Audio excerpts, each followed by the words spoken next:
Gil masih belum bisa memusnahkan bayangan bibir gendis tadi malam. Dia terus berusaha untuk fokus, tapi tidak bisa. Sore itu dia tidak ingin pulang. Namun, seakan ada magnet yang menyuruhnya untuk pulang. "Tuan, ini laporan yang diminta tempo hari." Asistennya memberikan berkas itu. Gil membolak-balik halaman kertas, tapi bibir Safia yang terbelah dua itu terus saja muncul di sana. Ini benar-benar gila.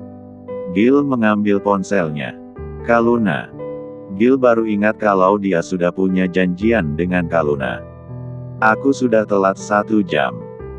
Gil menelpon sang kekasih. "Halo, Kal. Sayang, kamu di mana?" "Aku sedang bersama Gio menunggumu di restoran biasanya. Aku tidak bisa ke sana." "Maaf, Kaluna. Aku ada pekerjaan mendadak." Gil tak tahu kenapa dia mengurangi intensitas pertemuannya dengan Kaluna. Selama ini Gil selalu mengecek ponsel untuk memastikan Kaluna mengabarinya. Namun, sekarang keadaannya berbeda. Dia menunggu Safia menelepon atau mengirim pesan. "Kal, kamu tidak marah bukan? Kamu banyak berubah sayang. Kapan kita fitting baju pengantin? Sebentar lagi tesisku selesai.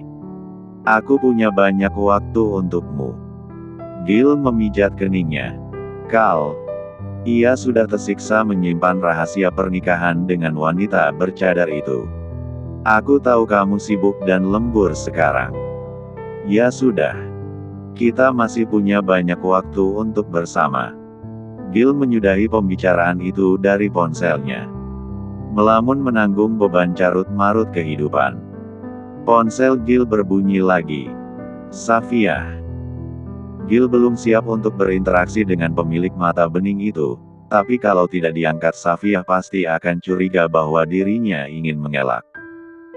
"Halo, assalamualaikum Mas." "Gawat. Ada masalah apa?" "Aku kedatangan keluarga kamu. Mereka ada di rumah kita." "Gimana dong sekarang?" "Apa?" Gil refleks berdiri. "Kenapa mereka bisa tahu aku tinggal di situ?" "Siapa yang datang?" "Ibu kamu sama 2 saudara kembaramu." Gil memijit kepalanya. "Sudah kuduga. Ini pasti kerjaan Kak Abela sama Kak Abelia. Momi juga kenapa bisa ikutan ke sana?" "Tadi mereka menginterogasiku, tapi aku langsung izin pipis ke WC." Gil mengulung senyum. Dia tahu betapa paniknya Safia menghadapi kaum wanita dalam keluarganya. "Mas, pulang sekarang. Aku bisa kencing berdiri diinterogasi sama kakak kamu yang pengacara itu." "Kamu bilang apa sama mereka?" "Aku bilang kedatanganku ke rumahmu untuk mengambil barang yang tertinggal. Aku pura-pura bilang kalau aku ditugaskan kamu." "Bagus. Terus mereka nanya sama aku, soal perut aku yang udah kelihatan besar. Apa jawabanmu?" "Aku bilang sedang sembelit." Gil menutup mulutnya. Dia ingin tertawa, tapi tak mau wibawanya hilang. "Mas, cepatan pulang. Aku gak tahu harus gimana sekarang." Gil merasa suka dengan sifat manja Safia dalam pembawaannya.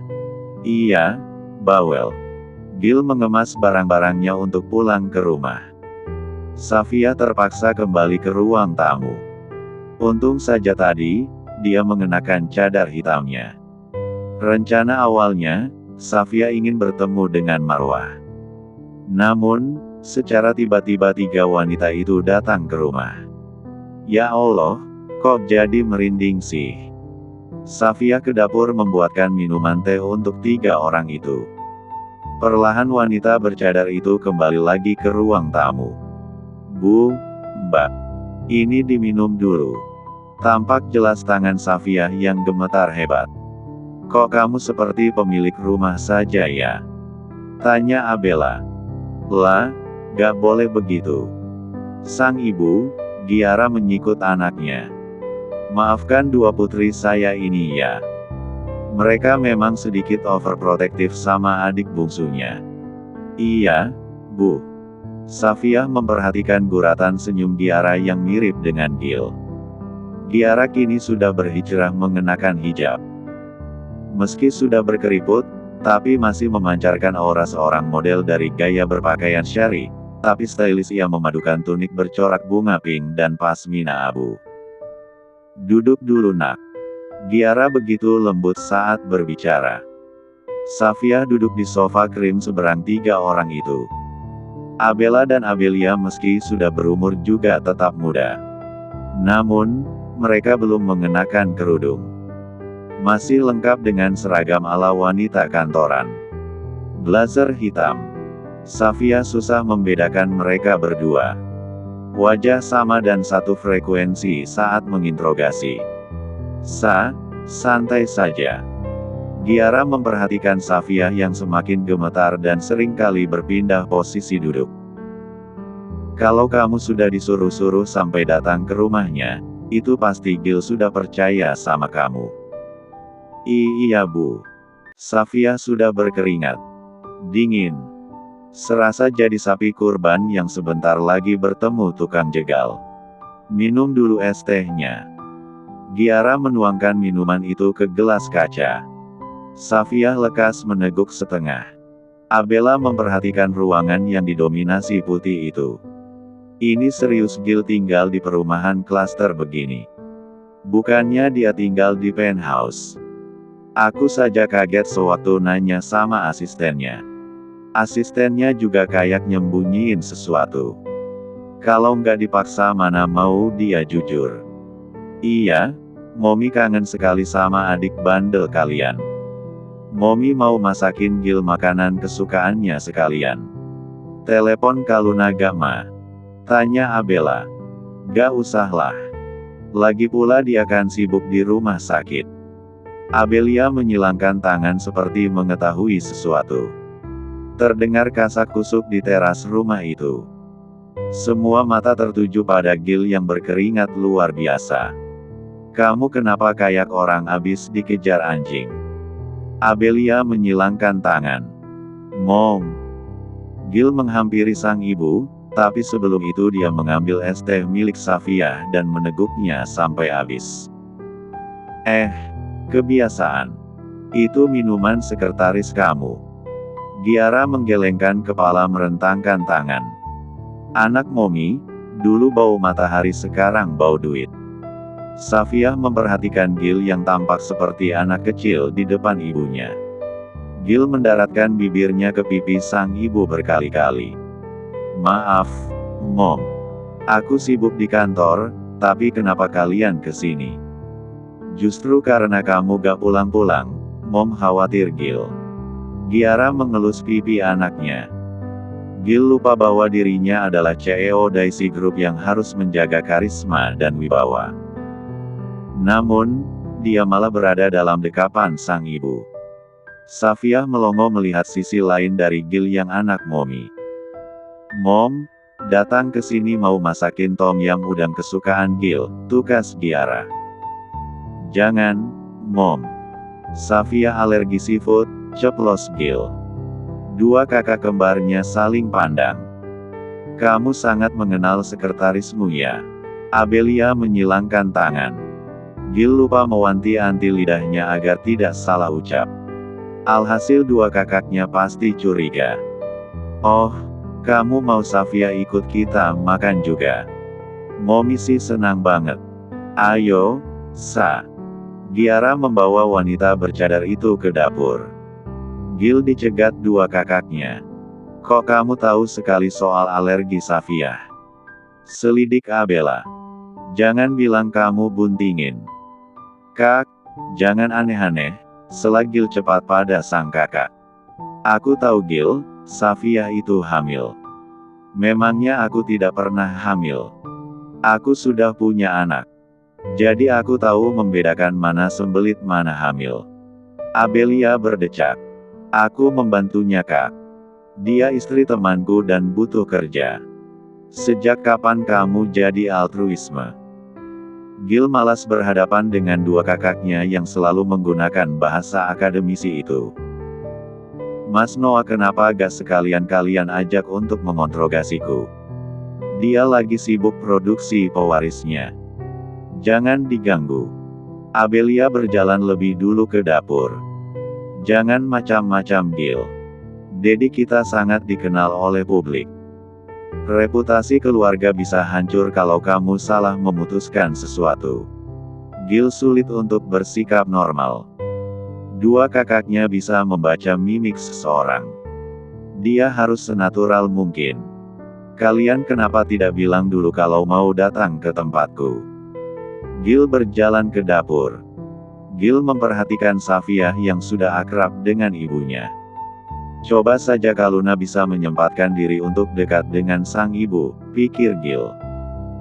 Dia mengambil benda tajam itu dari tangan ibunya. Mom, biar Gil saja yang potong sayurnya. Jangan, biar Mom yang siapin makanan untuk kamu. Tadi saya bilang, dia jago masak masakan Indonesia. Kita masak rendang saja ya. Safia merasa sangat beruntung sekali menjadi menantu keluarga itu. Namun, sayangnya ia masih skeptis bisa diterima mengingat sejarah kemunculannya di hidup Gil.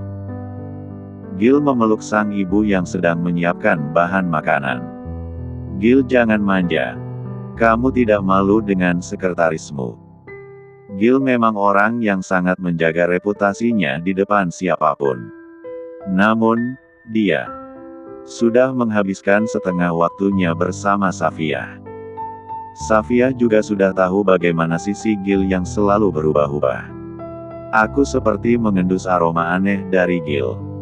Abelia membidik Gil yang menatap Safia dengan tatapan tak biasa. Tatapan itu.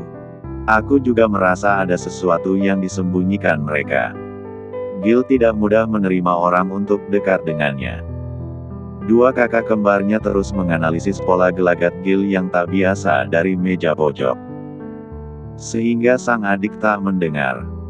Safia sulit menahan lajunya arus perasaan kagum pada Gil. Pria itu begitu memuliakan sang ibu. Itu artinya Gil sangat bertanggung jawab dengan wanita yang ada di hidupnya. Safia mulai merasakan hal itu, meski tipis-tipis. Mereka makan bersama hingga maghrib tiba. Keluarga Gil pulang dengan perut kenyang. Safia juga harus berlaga pulang.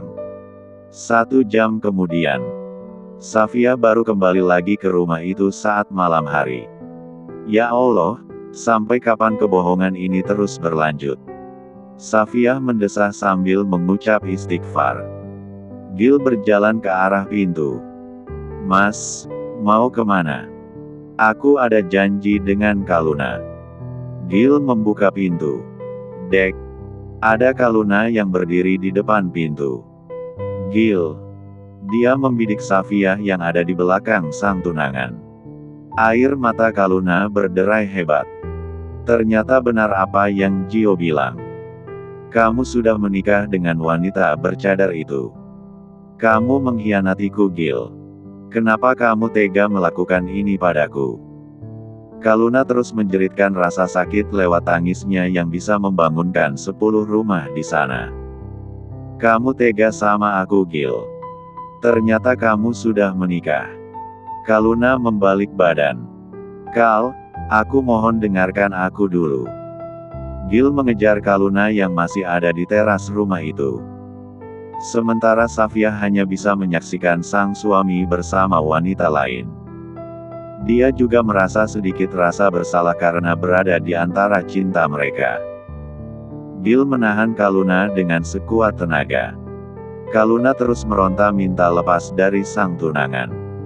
Sayang. Gil terpaksa memeluk Kaluna untuk menenangkan wanita itu. Hati Safia jangan ditanya lagi. Seakan ada benda tajam menusuk-nusuknya hingga sulit bernapas. Sayang, dengarkan aku. Gil memegang dua sisi wajah Kaluna. Kamu harus tahu kenapa aku bisa menikah dengan Safia. Gil, aku nggak mau jadi orang ketiga. Tolong jangan buat aku jadi seperti itu. Kaluna membuang muka. Sulit baginya menyaring udara yang dibutuhkan malam itu. Safia hanya bisa menonton di ambang pintu. Di balik cadarnya dia terus berzikir untuk menenangkan diri. Kal, aku mohon tenanglah. Gil masih tetap menahan sang tunangan. Aku tidak mau menjadi orang ketiga, Gil. Kenapa kamu perlakukan aku seperti ini?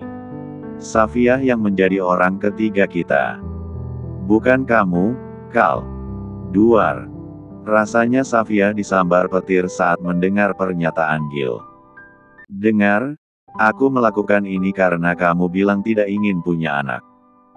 1 tahun. Aku hanya menikah dengan Safia selama itu. Tidak lebih. Aku tahu ini agak ekstrim, tapi ini jalan terbaik untuk masa depan kita. Safia tak mampu lagi menopang lututnya yang hampir keropos karena mendengar setiap ucapan Gil yang menyakitkan. Wanita bercadar itu masuk ke dalam rumah. Berlari ke kamarnya. Kamu membuat aku sadar sekarang. Sekuat apapun aku meyakinkan kamu, kamu tetap akan bersama Kaluna. Gil yang masih bersama Kaluna masih mencoba untuk meyakinkan Kaluna. Kamu bilang tidak ingin punya anak bukan? Kaluna mengangguk. Tangisnya berangsur surut. Jadi kamu hanya akan menikah selama 1 tahun untuk mendapatkan anak itu, sayang. Gil hening sejenak. Dia terbelenggu kebimbangan yang menahun. Pernyataannya terdengar begitu jahat. Jelas pernikahan itu hanya menguntungkan Gil. Safia akan pergi setelah anak itu lahir. Itulah perjanjian awalnya. Namun, semakin hari Gil merasa sikapnya tidak manusiawi. Sayang, kenapa diam? Kaluna memegang kedua bahu tinggi Gil dengan suara seraknya. Kamu sudah tahu alasanku menikah dengan Safia. Sebaiknya kamu pulang dulu. Maaf, aku tidak mau memberitahumu ini karena aku percaya sama kamu. Kaluna mendekap Gil dengan pejaman mata. Dia suka aroma sitrus yang menyeruak. Kenapa kamu tidak bilang dari awal? Tapi aku tahu kamu adalah pria setia. Nah itulah masalahnya sekarang. Gil tersandera mengikuti kata hati atau logika. Hatinya merasa Safia sangat istimewa dan perlu dilindungi. Sedang logikanya terus menuntut Gil mengikuti prinsip setia pada rencana awal. Saat kembali lagi ke dalam rumah, Gil dihadang Safia. Kamu benar-benar cuma menganggap aku sebagai pencetak pewaris kamu saja, Mas. Gil hanya menatap Safia datar. Kamu tahu apa yang kamu katakan tadi sama Kaluna sangat-sangat menyakitkan. Berhenti untuk mengharap lebih sah. Ingat perjanjian awal kita. Aku menikah denganmu hanya untuk pewarisku.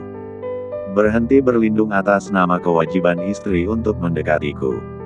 Aku tetap akan dengan keputusanku. Terdengar jelas desahan berat Safia yang sudah lelah dengan semua drama itu. Baik, aku tidak akan menuntut apapun lagi sebagai istri. Aku akan mengikuti apa yang kamu inginkan. Jaga jarak sampai semua ini berakhir kan? Bulu lentik mata Safia basah oleh cairan kekecewaan itu. Dia tertunduk dan berjalan dengan isak yang terbenam dalam hati. Gil seperti biasa yang selalu mengecek istrinya sebelum pergi kerja, tapi kali ini Safia sudah tidak ada di dalam kabarnya. Big, Safia kemana? Gil dengan wajah kusutnya membawa tas kerja lalu duduk di depan meja makan bundar putih. Non, tadi si bilang keluar ada urusan penting. Gil sudah merasakan jika Safia ngambek. Biasanya Safia akan membuat sarapan untuk Gil. Saat Safia tak ada di sana, Gil baru terasa betapa tidak terbiasa hidup tanpa sang istri. Ya ampun kasihan sekali ya Tuan Gil, bisik pembantu yang ada di pojok pada rekannya. Kalau ada non Safia, suka diomelin. Gak ada dicariin. Kan gimana gitu ya? Hoh. Dia kayak orang yang kehilangan arah. Gil hanya meneguk kopi hangat dan roti gandum utuh. Lalu pergi meninggalkan rumah. Keceriaannya mulai memudar. Belenggu kebimbangan itu masih sangat kental terasa. Safia buru-buru pergi karena Kaluna memintanya untuk bertemu di restoran Hotel Daisy. Selamat pagi, Safia. Kaluna dengan aroma vanila duduk di seberang wanita bercadar merah marun.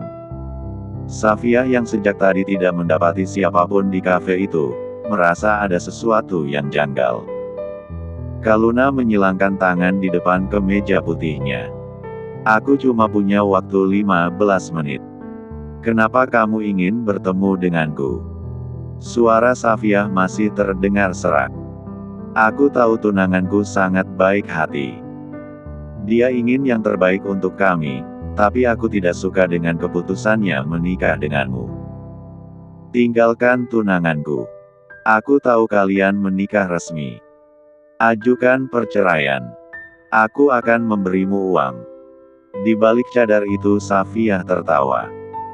Awalnya aku merasa berdosa dan bersalah karena merasa menjadi orang ketiga di antara kalian, tapi pernikahan kalian adalah sebuah kesalahan. Kaluna hanya takut Gil berpindah ke lain hati. Bukannya kamu juga melakukan kesalahan, Kaluna? Safia terdengar menarik napas. Kamu berselingkuh dengan Profesor Jamil, bukan? Kaluna hening.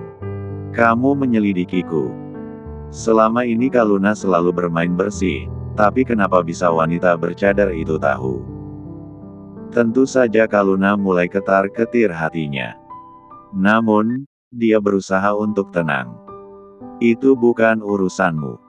Oh, jadi benar kamu sudah menikah dengan Profesor Jamil. Apa kamu juga yang membakar rumah Bu Nining? Jadi kamu wanita bercadar yang ditemui Ibu Nining. Pantas saja. Untung Gio memberitahuku soal pernikahan kalian.